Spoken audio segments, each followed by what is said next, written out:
It's only to grantees, we've had to, just to pull it all together would be a bit of a plot. Minister, can I say? I'm just going to pop to the loo, though. Yeah, sure. Okay. Yeah. Okay. Great. Okay.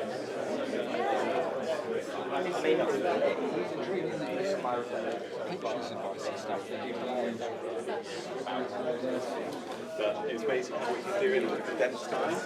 1 2 1 2 1 2.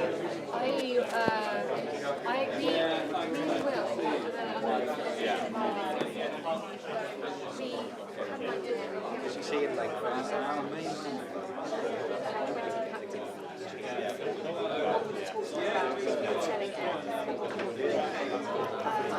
yeah, like something like that.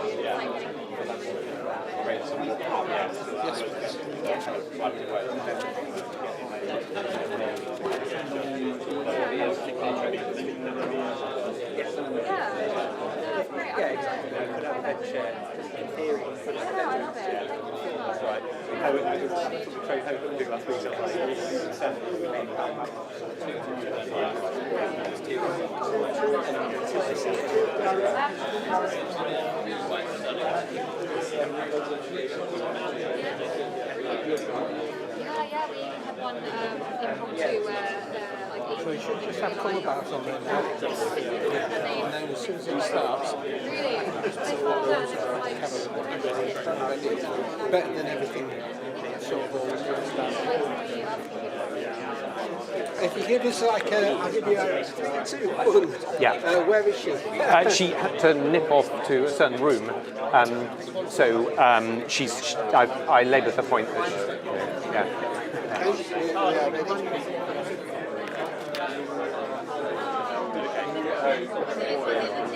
So everybody, please do take a seat around any table. We'll be underway in just a moment when Helen Edmondson joins us.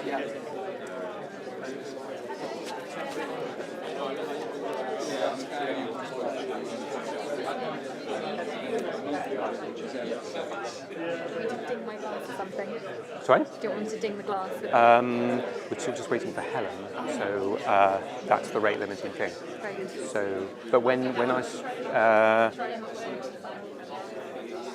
can leave it for now. Yeah. Leave it for now. Yeah, just otherwise the room will be all quiet and she'll walk in. Very good. Oh no, but do you want me to get something to ding the glass? Yeah, you can get get ready. Yeah. Okay, thanks.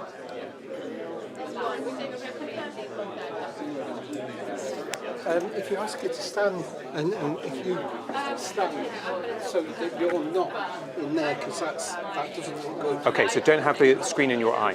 Yeah, here she is. So Brilliant. stand so that you're not Hello. Hi. Oh yeah, okay, right. the projector on your head. Okay. It doesn't So look right. standing here. Yeah. Okay. If you see the Or projector, there. if you see the projector, feel it shining in your eyes. Yeah. Then you've got like a flickering image. Yeah. Sure. Right. Yes, please. So for those of you joining us online, we'll be with you in just a moment, gathering everybody in the room here, just on the edge of Coventry. So bear with us, we'll be with you very soon.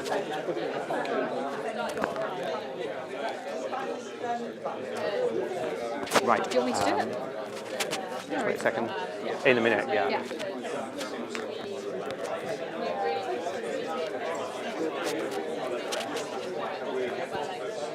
Real good. No. What have I done?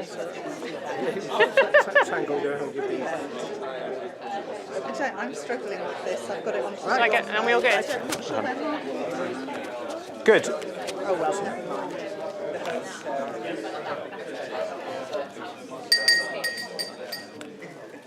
Excellent.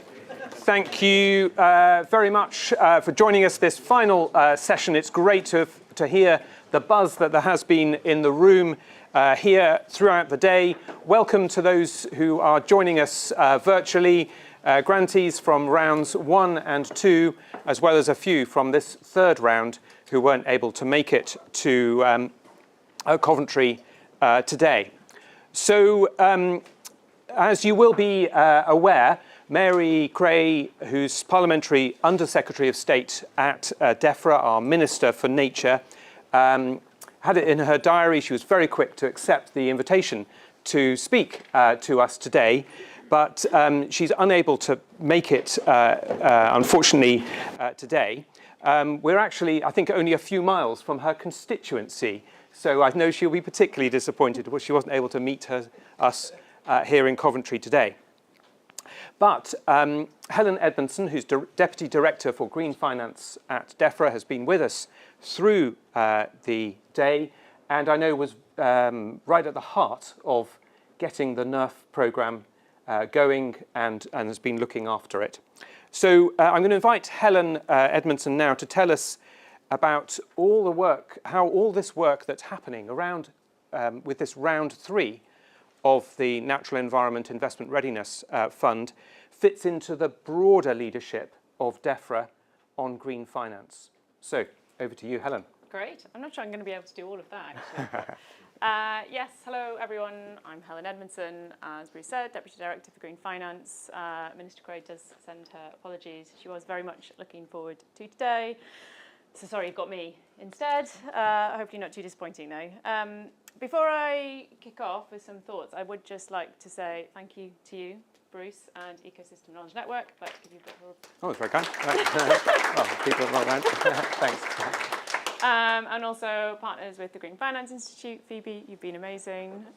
Great to have you up and doing all of the interviews. Also to all of you, I think these conversations have been incredibly useful. I've learned a lot today. That's the reason why we're all here. Special thanks to Ben, oh gosh, I'm really bad at names, Peter and Will for the sessions that you've led. Been an incredibly rich set of discussions and learnings. And actually, before I give some reflections on where I think the sort of green finance agenda is heading, given this day is about learning and sharing of those lessons, I thought I'd just reflect a bit on an evaluation that we commissioned into the first 2 rounds of NERF and some of the key findings that have come out, probably actually resonate with a lot of the discussions that we've had today. So we've had 2 almost completed rounds of NERF, 86 projects across England. That's an incredible amount of innovation, I would say, across this country, and they're looking at new codes that can put in place verifiable action for carbon sequestration or natural flood management. We've got a lot of research into how to capture the value of those revenue streams. We've got different modelling, lots of ecology research. There's an incredible, rich set of findings. But I think the sort of 3 that I would pick out, which is a lot more about, well, how do you take a project forward? How do you take an idea, and the room is full of ideas, into something that can actually be investable, which is the sort of essence of NERF. And actually, just before I go into those lessons, for those that you aren't aware, before NERF even kicked off, we did 4 pilot projects with Triodos Bank, working very closely with Andy and team, who really has been at the beginning of this journey as well. Just to sort of see, is there interest in doing this? Is it possible to actually get a nature project that can be commercially viable? And the River Wye project, which I'm sure you've all heard of because it gets wheeled out at all of these conferences, is one that has already secured capital. And my sense is we need a lot more of those River Wye projects. So we've got more than just this one project that we all refer back to. So the 3 sort of key themes for me that have come out of the evaluation is just this point about partnerships. So all of you have been talking about, well, lots of conversations about working with local authorities. But the role they can play, not just in signing Section 106 agreements, but understanding where you're at with local nature recovery strategies, their role as a potential aggregator. Had an interesting conversation in Will's group earlier on, well, where is the demand, the role that different entities can play in some of the smaller local businesses, so not just the multilaterals, and sort of the role they can play. National parks, different farming groups. I mean, you as a community here today hopefully have sort of created new friendships, new partnerships of people that can take this forward. the multiple revenue streams mean that we are going to have to work in partnership on this, and there is no one project that is going to solve all of it. We are definitely in the 1,000 flowers bloom situation, I would say, in terms of trying to generate the viable projects that can be taken forward. The second big theme, so when the NERF project was originally conceived, it was thought of as a project that could support investment readiness. So how can you create a project that investment can flow into, and then you can deliver all of the wonderful benefits from nature? And I think what's really come out, and actually Bruce at the EKN conference, when I was talking to Tim Coates and Glenn Anderson, what we reflected was it's a lot more actually just commercial readiness. So who's going to buy? That is the question that everyone keeps coming back to. Who is ultimately going to pay for that carbon sequestration, for that natural flood management, for the biodiversity? If you haven't got a buyer, you're definitely not going to get any investment flowing into that. And so I think this increased focus, it's actually the commercial readiness that we need to focus on, and less on the investment side. And then I think the third thing is just that blend of finance, actually. So nature provides many goods and services, a lot of which we as the taxpayer, all of us in this room, are paying for through our taxes. But it also provides private benefits, and that's the thing that we're trying to tap into when we're trying to think about who those private buyers are. But ultimately it is a stack. It's a stack of public benefits and private benefits, and we're working through how you combine those different payments to ultimately get, the dream of multifunctional landscapes that can produce food, that can produce that, the sort of water catchment services and all the rest of it. And I don't think we've quite, we haven't got there yet, basically, in terms of, well, what is the policy framework that can really drive that blending of different revenue streams. And I would say in that actually we touched again in some of the discussions about the role of philanthropy and the role that can play, although I'd say that's still pretty small. So those are sort of some of the key learnings. I think just as some headlines, everyone likes a stat, don't they? So some of the ones that I've got here, so from our rounds 1 and 2, 90% of those projects have already planned to go above and beyond their original ambitions. So maybe there was a lot of pessimism bias as opposed to optimism bias at the outset. But it's great to see that actually people have gone way above what they anticipated when they first came forward. And 95% plan to share their models for others to replicate. So the sort of huge public good element of this broader community definitely tapping into. The Green Finance Institute, they have their Hive website. There's 30 case studies, I think, now. Maybe so that resource is already online and there to share. And there's already been quite a few conversations today, I think, about, well, what are the additional templates? What are the additional models that people are willing to share? So we can get this moving at scale. And so we're not always just referring back to the River Wye project, even though it is good. So that's all the positives, I would say. Great community work, great examples of how to move forward. We've got all of these public goods and knowledge products. But there are obviously always still challenges. I think there's been policy uncertainty, very conscious of that. I think the stacking policy question is the big one, and it's definitely on my radar. I think the other thing that's come out as well in the evaluation is this point on skills, I guess, and sort of how can we hire the right people into the job? Who has the expertise and knowledge? And I think that is a challenge in a relatively new sector of project finance for nature.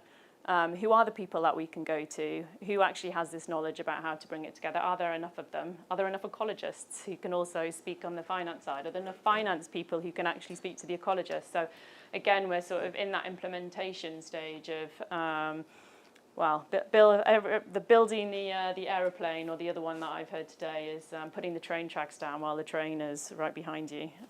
Feels very Harry Potter-esque. So moving ahead, so where is the government at? They have already announced their review into the environmental improvement plan. And I think that is the really useful framework that government has in place in terms of what are our ultimate environmental ambitions, where do we want to head? And ultimately the finance comes behind that, right? So it is a key enabler. If you're really clear about what your outcomes are and your targets are, then what is the role of finance of helping you get there? The previous administration published its nature market framework back in 2023. There's an update to that earlier in this year. And I would say that integrity is still a very core theme across that. If you want any finance to flow, both from an environmental side, but also from the finance side, it needs to have integrity. It's like any market. You need to know that what you have bought is actually delivering the thing that it says it's going to do. And so integrity really is the foundational piece.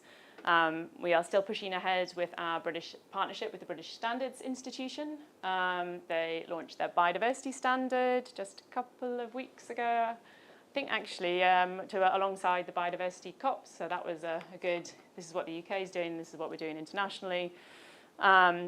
The OPS, Flex 107, they really need to work on the labelling, I think, of these things.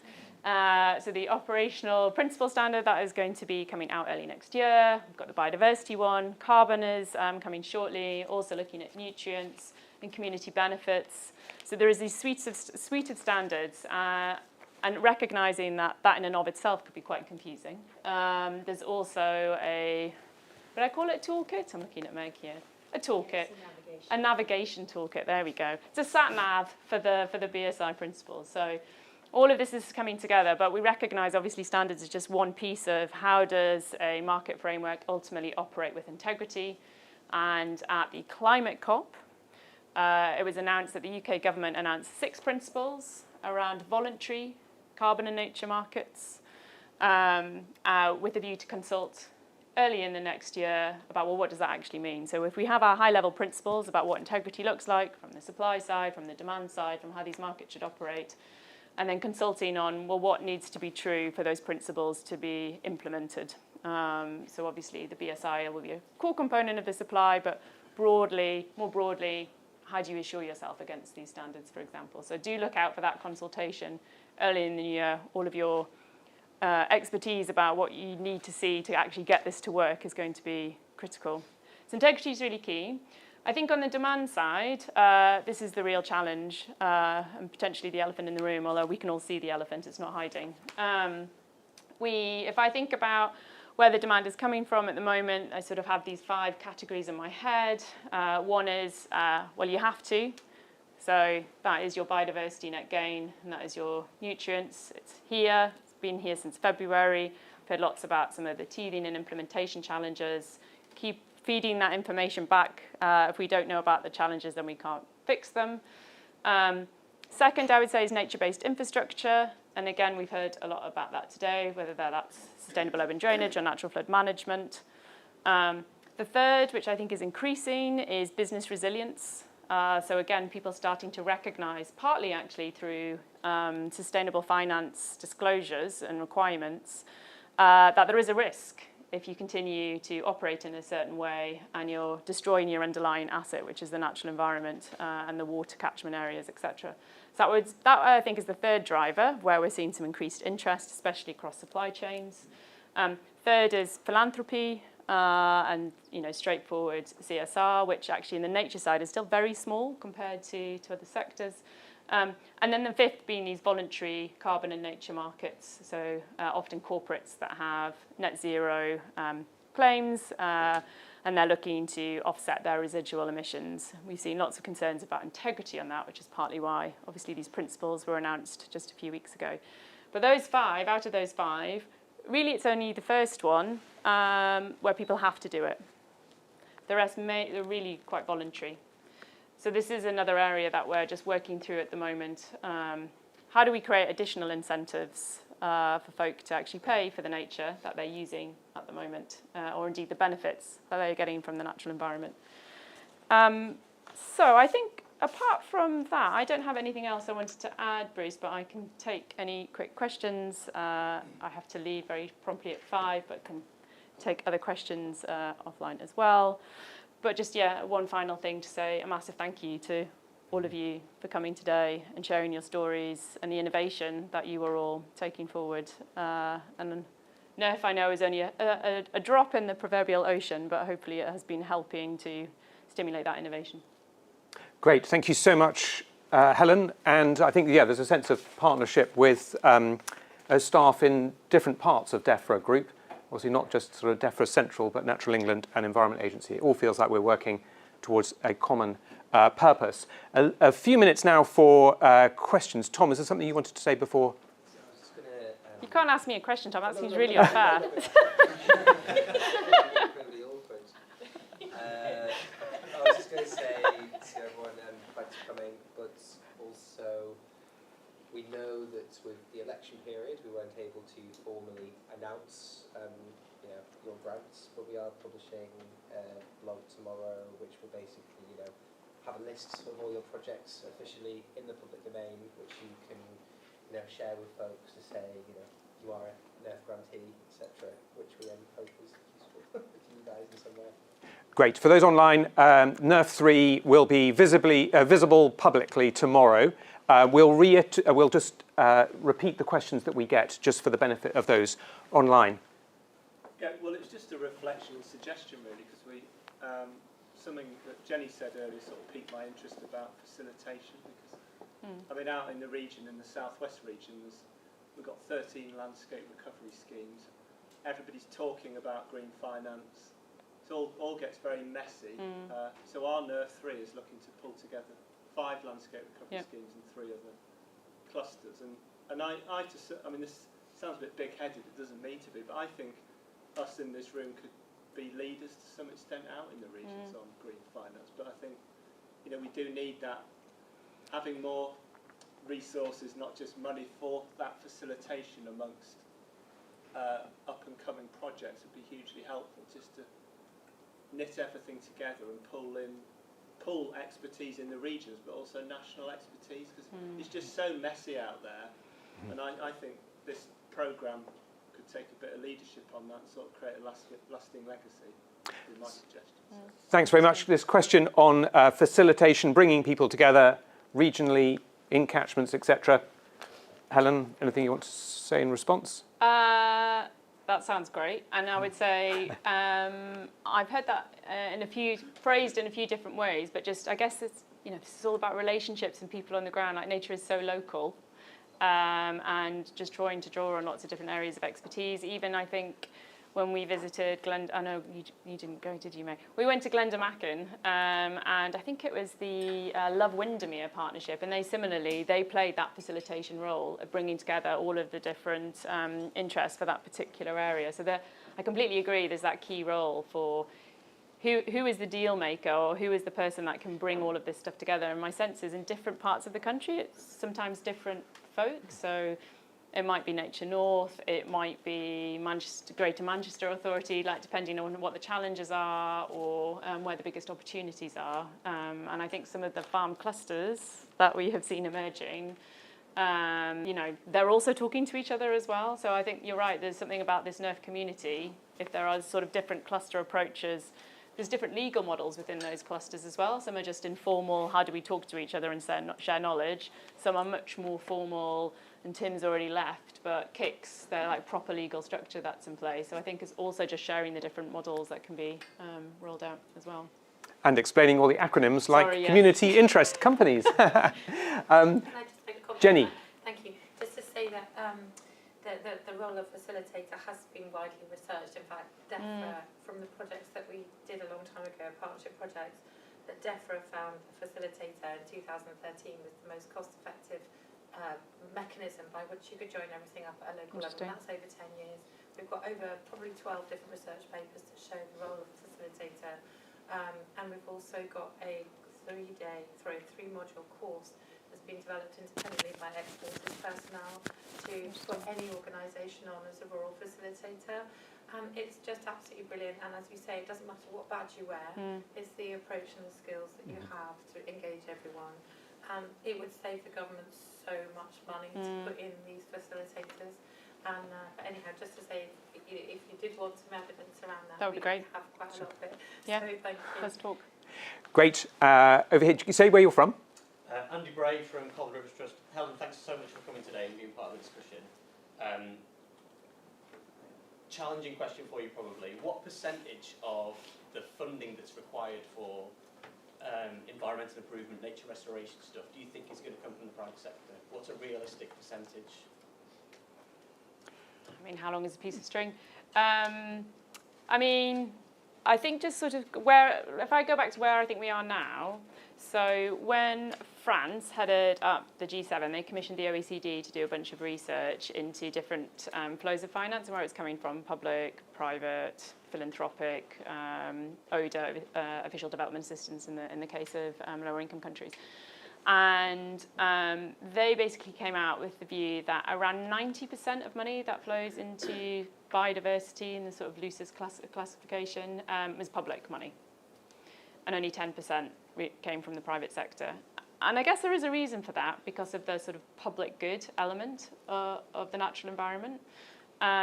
So I would say you probably do want a shift, though, because at the moment there are market failures and externalities with the private sector using the natural environment but not paying for it. And well, I mean, for me personally, I think that's a much more stronger and compelling argument around why we want more private investment and why we want more private finance at the table. As an economist, there's a market failure. They're using it. They're not paying for it. And we as taxpayers are paying for it. So, you know, how do we shift that balance? How much? Well, I mean, actually, Will, you and I have been having this conversation. First and foremost, we actually just want the mitigation hierarchy applied. So, you know, let's try and, you know, reduce and limit as much harm as possible. So then you're not having to put all of the money in the harm that you've caused. So first and foremost, you know, stop the harm. Otherwise, it's just a massive leaky bath with the plug out and all of the harm. So if you can do that first and foremost, then you probably need less money. So it's not an answer to your question. It's more of a sort of a theoretical, I think the private sector does have a role to play. There are market failures. But first and foremost, let's try and ensure that the mitigation hierarchy is applied.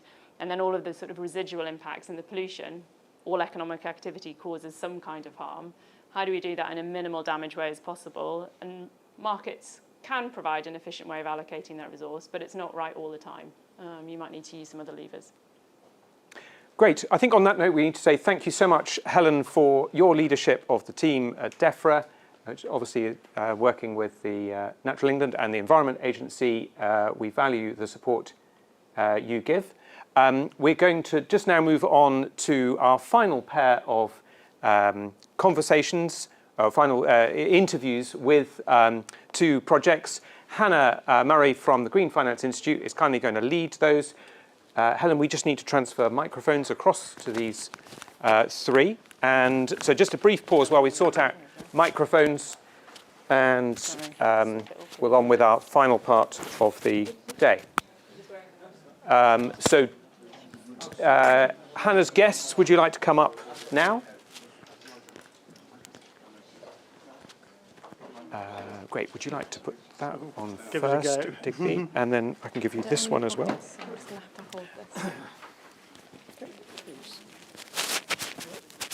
And if I give you that, you will get a set of these, Jamie. That as well? That as well, yes. Oh, right. Is that all right there? Yeah. Just to say, while they are doing their miking up, we will be finishing by 5 o'clock, and I know there are many who are on those booked taxis, 10 past 5. My colleague Catherine here will make sure that you get to those chauffeurs ready to take you back home. We will be sharing it's been showing on one of the screens, a pack of a PowerPoint pack with a slide per project. On that pack are the contact details, or is a contact email address for each grant in the NERF programme. So that's our best way of sharing contact details, and that will be on the SharePoint, etc. And we'll circulate that pack for each project. Now, are you set? All set. We can hear you. Okay, over to you, Hannah. Perfect. Hi everyone, I'm Hannah. I work for the Green Finance Institute. Jumping right into it, really would like you guys to introduce yourselves and also a bit about your project in short. So starting with Digby. Okay, fantastic. So I work for the Environment Farmers Group. I don't know how many people have heard of us before. Hands? Yeah, roughly. So we've now cover we're a NERF round 2 project originally, and we now cover about 4% of England's farmed area with farmers who've signed an expression of interest to join the cooperative. This project itself is looking at central southern England and especially Dorset, Wiltshire, Hampshire area, and looking at woodland planting in particular. We know that there is some interest from farmers for woodland. It's not ever at the top of their list, but we also know that the environmental improvement plan targets are about 6,000 hectares of woodland a year. And so we're looking at how we might be able to use the Woodland Carbon Code to be able to aggregate the work of smaller woodland planting projects across our membership to be able to meet and beat those targets on a catchment by catchment scale. Fab, thanks, Digby. And yourself, Jamie? Jamie Roberts. So we've been farming in a beautiful part of the Yorkshire Dales since 1911, and we're still considered Johnny-come-latelys by the local farmers, which tells you how long some of them have been there. So yes, we're mainly upland farm, sheep, and some cattle as well. We also farm fish randomly as well. Where we came to with this, we're a NERF Round 3 project, so we're quite new to it really. Very interested in looking at not just units for biodiversity, but the more holistic picture, so ecosystem services. We've got farmers who are helping to maintain walls and barns, they're keeping footpaths open, so kind of how do we try and bundle all of that together and then try and find buyers for that as well. So yes, we're looking at the statutory, but also the voluntary stuff. And we're very much on a journey of, I'd be interested to talk to you about farm clusters. We don't have a farm cluster in the area at the moment. And there's a lot of cynicism around with some of these rural farmers. They're not necessarily like, so they're more comfortable with sheep dips than spreadsheets. So trying to get them on board with all of this, and that's one of the reasons I'm here today, is to kind of learn, to be able to go back and take that into the community and have those conversations with our local farming group to hopefully get enough people on board, enough consensus on board so that we can start to look at this at a landscape scale. Because we appreciate that the few hundred acres that we have is not going to be enough here. We need to scale this up, and that involves partnership, and I know that's been a big theme of today, so looking forward to bringing that to bear in our part of the world. Amazing, thank you, Jamie. Can you talk a bit more about what you're excited about based on this that you're looking to formulate? I think that we've got, all rural landscapes have got a really good story to tell. You only need to think about something like, Wuthering Heights, or All Creatures Great and Small, and that puts a picture in your head. And I think, and for certain corporates, that's going to be quite appealing because it's something that they can invest in that either they or their customers might have a kind of emotional. We haven't really talked a lot about the kind of the emotion of what we're doing, and I know obviously there's the hard science of financial investments and what works and what returns, but there's also a bit more than that, and I think the way that some projects can differentiate themselves from the crowd is by the sort of storytelling aspect of it, and I know that we can do that very well where we are, and I know a lot of other rural communities and farm-based groups can do that, but sometimes farmers aren't necessarily the best at mixing it, if you like. So I think you need people within each cluster and each community who are willing to stand up, go to the meetings and tell the story and bring the others along with them. So I'm really excited about helping to be sort of facilitate that role. Amazing. Lots of discussion about facilitation. I don't know where Jen's gone, but amazing work that you guys are doing in terms of facilitation as well as the hard stuff as well. Amazing. Thank you so much. Can you tell me a bit more about what you're excited about in terms of your projects and the cluster that you work with? I think it fits, so our project is fitting really well with our delivery of catchment conservation plans. So we're working on a catchment by catchment scale. All our farmers are sort of grouped into water management catchments. And so in the Hampshire Avon, for example, we've got about 35% of the land area in the catchment all signed up to the Environmental Farmers Group. And we've just started our work working one-to-one with each of those farmers to draw essentially on their farm what they want to deliver and where they want to deliver it. And so what's quite exciting is how much farmers do want to put forward. We're seeing between 10 and 15% of land area typically that farmers want to put forward towards nature recovery. And this fits really well because we're then able to feed this into the work we're doing with Zulu Ecosystems, who are our partner on this, to look at woodland planting as part of that work. So we can look at what works best for the landscape because it's a local ecologist, a cluster facilitator is leading these conversations with the farmer. And then, where woodland is something that they want to do, then we can deliver that. And looking, we've got 25 projects that we're looking to put forward through NERF. And so we think we can get a really good amount of woodland planted and probably get close to meeting our targets over the next few years. Fab. So you spoke about that being about 10% of these farmers' lands. Can you talk a bit more about how much of their revenue stream will be allocated to that particular project? Well, you see, farmers have always wanted to do this as well. I think that's the main thing. Farmers have been very engaged to do this forever, but it's just the financing of it. If you can make £1,000 a hectare on wheat, you're not going to plant trees which are going to be there for the next 100 years and not making much money I mean, I was just doing the stats on, woodland carbon. £8,750 at £25 per tonne is what you're going to make over a hectare, roughly, in today's money, and that's not worth it. If you stack that with BNG, where you're probably getting about £35,000 per hectare, then it starts to make it. But if carbon is £100 a tonne, then you're £35,000 per hectare, and it's starting to make sense. But again, it probably doesn't make sense without stacking BNG as well. So that's why farmers aren't planting woodland at the moment. We just need to make it worthwhile. And we know the buyers there. We've got buyers lining up for carbon left, right and centre. But like you were saying, it's the integrity of the markets they're worried about at the moment. And so, yeah. Okay, so at the moment you're saying that it's going to be the stacking of both BNG and woodland together that will make it financially viable. That is our campaign through this NERF project, is to try and work with Woodland Carbon Code. And I think it's a Woodland Carbon Code thing rather than DEFRA thing about stacking carbon and biodiversity not getting nutrient neutrality. Maybe I need to fight with you. Nervous lips. Amazing. Thank you, Digby. So when you think about 2030 for your project, I know that you guys have been speaking a lot about the cluster and the shared learnings that you can have. What do you want to take particularly from what you've heard from Digby into your project, and what do you see that looking like in 2030? Yeah, obviously I'd like to see a lot of the farmers working together, probably better than, more proactively than they are at the moment, so looking at the bigger picture, not just looking at their farm units, but thinking, if we come together, how's that going to add benefit? How's it going to support our farm incomes? Because obviously that's the critical thing in these landscapes. It's the uncertainty of how these farm businesses are going to be able to operate in 5-10 years' time, and shifting the income obviously from the state picking up the tab effectively to other players as well, and having more of a balanced approach. So I'm really excited by that. I think there's a lot of opportunity there. And I think what's quite interesting is, so we've got a sister organisation called Swaledale and Wensleydale Environmental Farms, which is not too far away from you, but the farmers are much more collaborative there. What we found, we've got about 70% of the land area signed up in Swaledale and Wensleydale to be part of the project, whereas getting that down in southern England is much, much harder. There's a lot more community orientation up there, which I think is a huge, huge bonus. Interesting. I wonder why that is regionally. It's nicer up north. I would agree. A lot of it's owner farmed as well, which might be a difference. Yeah, maybe, yeah, and duration, I guess, like you say, people have been there a long time. Great, amazing. How are we doing for time?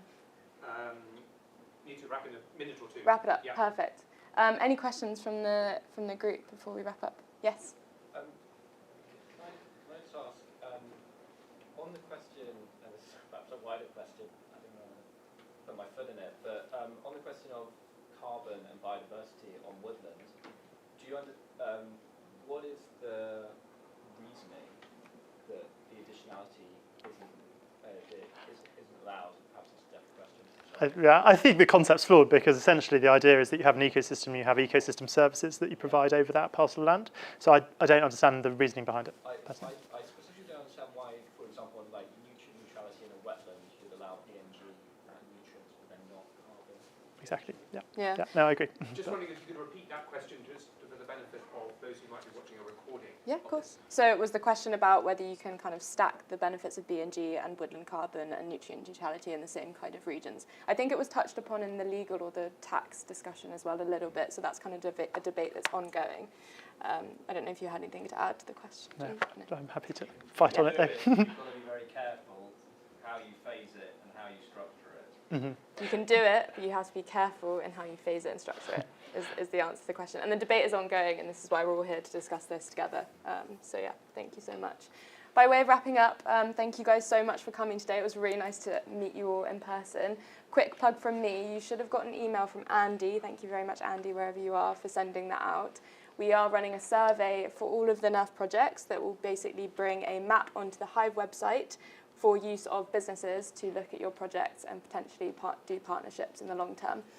So please make sure you reply to that survey and give us feedback as well. We're very, very open to chatting to you. Thank you so much, and thank you guys for your conversation. Thank you, Hannah.